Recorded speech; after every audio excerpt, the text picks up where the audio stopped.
Hello, welcome to the Greater Lagos Rising podcast, and I'm here with Mrs. Sholape Hammond. She's the Special Adviser on Sustainable Development Goals and Investment to the Lagos State Governor and Government. How are you doing, ma? Very fine. Thanks for having me. I'm very excited. Awesome. We're glad to have you here. So tell us about your work with the governor in the past 4 years.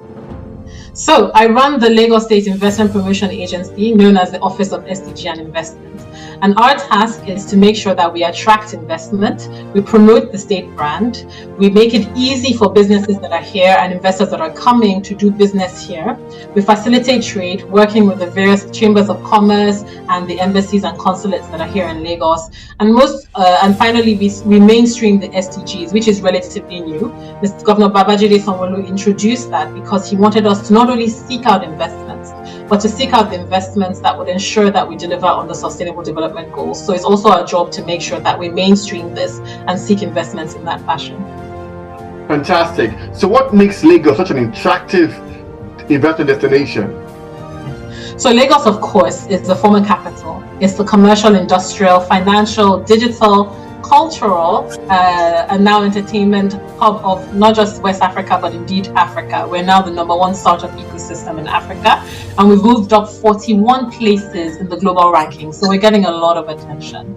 It's also where the majority of the goods and people come in. So the airports and the ports are the busiest in the country. More than 60 to 70% of that activity happens here.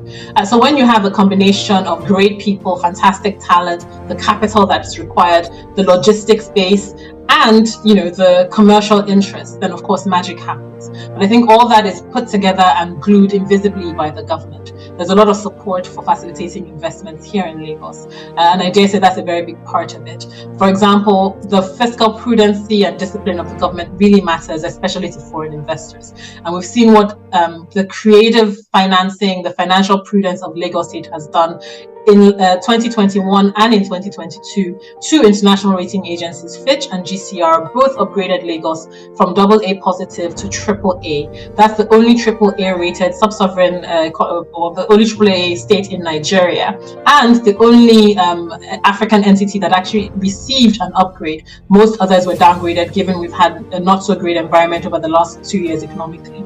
So you can see that the success of Lagos is not just what we say, but it's what is being observed internationally, and we're getting a long-term increase in our ratings for that. So those are just some of the things that make it great. It's the great talent here, it's the great work that we're doing, but it's also the great work that the government is doing in conjunction with the people of Lagos.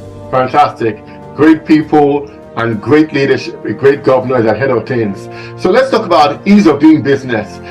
How has Governor Sanwo-Olu made business easier to be done in Lagos, from the international community to the everyday people on the streets of Lagos? I think it's the constant engagement. We've been working very closely with PEBEC and the Enabling Business Environment Council at the national level. First of all, I think Nigeria has had a very good drive. We moved up about 31 spaces, I think, in the global rankings before World Bank stopped doing the Doing Business Index rankings. But Lagos has always been front and center with this. We've had great strides in the judiciary, introducing the multi-door court, introducing a small claims court, introducing a lot of innovations into the justice system.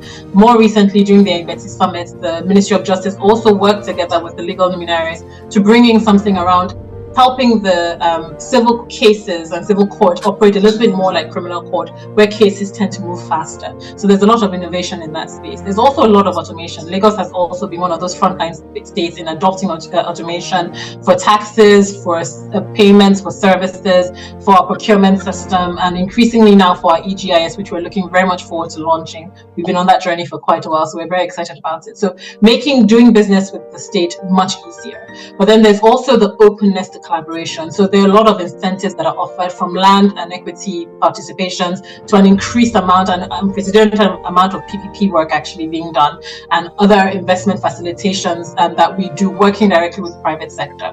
We in Lagos believe working with our private sector to solve both our social and our business challenges is the way forward. And we've seen it operate in the rail lines, we've seen it operate on the ports, we've seen it operate in the transport sector with the buses as well as the taxis, and we've seen it operate in the health center sector, we've just launched the Medley Park, which will be a global collaboration to make world-class standard healthcare available here and start to reverse medical tourism. We've seen it work in agriculture with our world-class logistics hub and market that we're trying to set up in Kitwe Area. So we're seeing that collaboration happen as well. I think that's also part of the secret sauce of Lagos, the fact that the government works hand in hand with the private sector, understands where they're trying to go, provides the infrastructure. For example, on the Smart City project, we've done 6,000 kilometers of fiber optic cable. So providing the infrastructure that is required for it to ride on. And unprecedented amount of roads, not just fixing roads, but also opening up new communities by creating new roads. The exciting road around the airport, 40 million each. We can go on and on about a lot of the infrastructure support that is unmatched anywhere else in the country. So I think it's all those things that add up to make Lagos a great place to invest. And of course, our office and the great work that we do facilitating that relationship. Fantastic. The governor and yourself, he's known to be a collaborator, to bring everybody on board to achieve that vision of the greater Lagos and to see it keep rising. So let's talk about some financials here. How much money has come in the investments into Lagos? I'm sure that's a big question, but from your understanding, just give us a peep into the picture.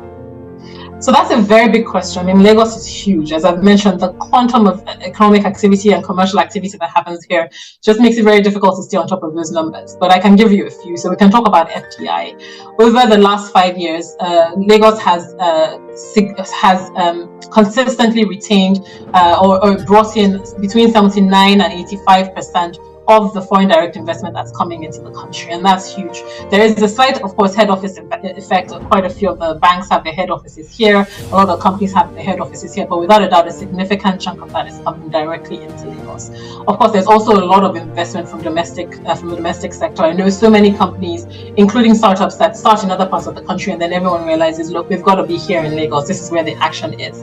We're also beginning to see quite a lot of interest around around companies that want to make Lagos their hub for exports out in light of the accedence to the ACTPA, the Africa Free Continental Trade Agreement by Nigeria, and a lot of excitement around making Lagos the hub from which they export to the rest of Africa.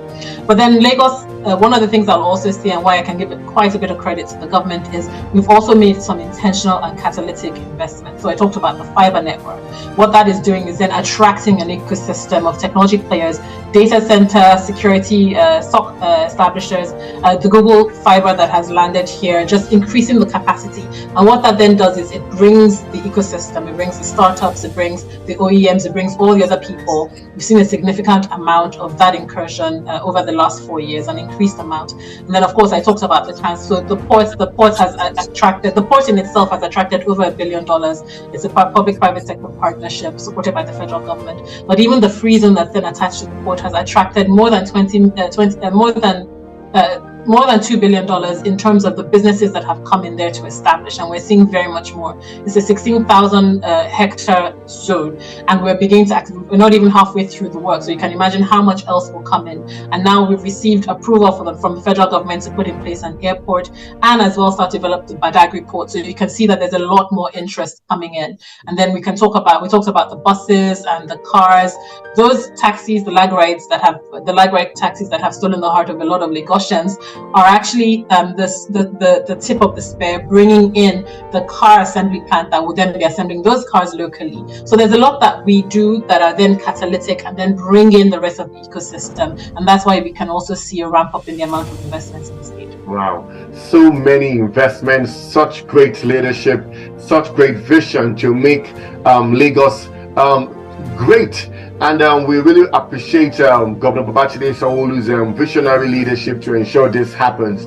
I really believe there's even so much more he can do. But in your opinion, having worked with him for the past 4 years, what would you say some of the sterling qualities he possesses to ensure that, and to also tell Lagosians that he's the right man to continue doing the great work? Well, I can tell this story forever, because I wouldn't have, before Governor Babajide Sanwo-Olu, imagined I would work in government. But now that I'm here, I can't imagine supporting anyone else, because I can see the vision he has for Lagos, and I can see that he's walking that path. Everything that I have mentioned to you was actually enshrined in the manifesto that we developed in 2018, and we're implementing that pretty much like a plan. So this is a man who is focused, who is disciplined, who is visionary, and who is dedicated. In addition to that, the sheer breadth of his expertise and his experience. So he's been in the private sector. He rose to the highest ranks. He was a treasurer. He's been in public sector. He's worked in, not just as a commissioner. He's also run a public agency, LSDPC, which he brought back into profitability after 5 years of no profit. So we can see this is someone who has the experience. He understands real estate. He understands the financial sector, which was very instrumental to actually structuring the financing for us to complete both of our rail lines in 2 short years, after Lagos has grappled with this for over 10 years. So you can imagine someone who brings that financial wizardry because of his experience. Same thing with the deputy governor. He's an intellectual genius. Anyone who's talked to him as a head for statistics understands best practice models from around the world. He's a technology guru. And so he brings, I feel like Lagos has 2 governors. That's the advantage that these 2 bring to the table, and they work very, very well. So they give us an example of a really great world-class team, of course complemented by a lot of the amazing stars, Mrs. Adefisayo, the Commissioner for Education, the Commissioner for Health, Professor Bayomi, who saved all of us during COVID. A lot of experts in the field, amongst the team. Then we talk about continuity. The fact that this government decided to ensure that we completed projects instead of wasting taxpayers' money that had been locked into other projects, and just brought in that air of continuity. I think that is credible. It's not something we see very easily around the country. And then the fact that they're both very social impact focused. Lagos has now invested an unprecedented amount of money in social impact, right at the point, and it may be a little harder to see because these have been such hard times across the world. But when you look at the metrics, you look at the performance, look at the 10 or 20 worst performing countries in Africa, you will never find Nigeria on that list. Even from an inflation perspective, look at the remuneration to staff. He cares about the staff. Lagos now is probably better. I think the salary scale is higher than the federal government. That's the first time that's happening. So just taking care of people, making sure social impact, addressing poor and vulnerable people from a rights perspective, from a resources perspective, from a sense of security perspective, the investments in security, the investments in enabling entrepreneurs from nano to micro to small and medium scale enterprises is unprecedented. And of course, his heart, the startups, the startup ecosystem, making sure that there are grants, making sure that there's vouchers for them to work, making sure that there's mentorship, making sure that we're building ecosystem conversations, and just supporting all of that activity. And then of course entertainment as well, which is one of the pillars of themes. So that heart for social impact, again, which is also something that resonates with me, is also critical. And I think the last piece for me is the collaboration, the fact that he was very clear we couldn't make this journey alone. We needed to do it with the private sector, and we have engaged and collaborated with the private sector in every ramification. We've had honest conversations, we've had difficult conversations, we've had collaborative conversations, we've brought back the Equity Summit, we worked together on the Security Trust Fund, on the Employment Trust Fund, on all key issues in Lagos. Really, we collaborate with the private sector, because at the end of the day, we can't just steer people where we want to go. We all have to be together. And I think for me, those are the 4 things that the 2 of them embody, that I think have led to the success that we have, and I think have really made a case for us to bring them back. So here's to bringing them back for 4 more years. I really think we've just laid the groundwork. The next 4 years will be even more phenomenal if we stick with the right team. Thank you very much. You said it so excellently well. They possess the expertise and also the experience to take Lagos even to greater heights.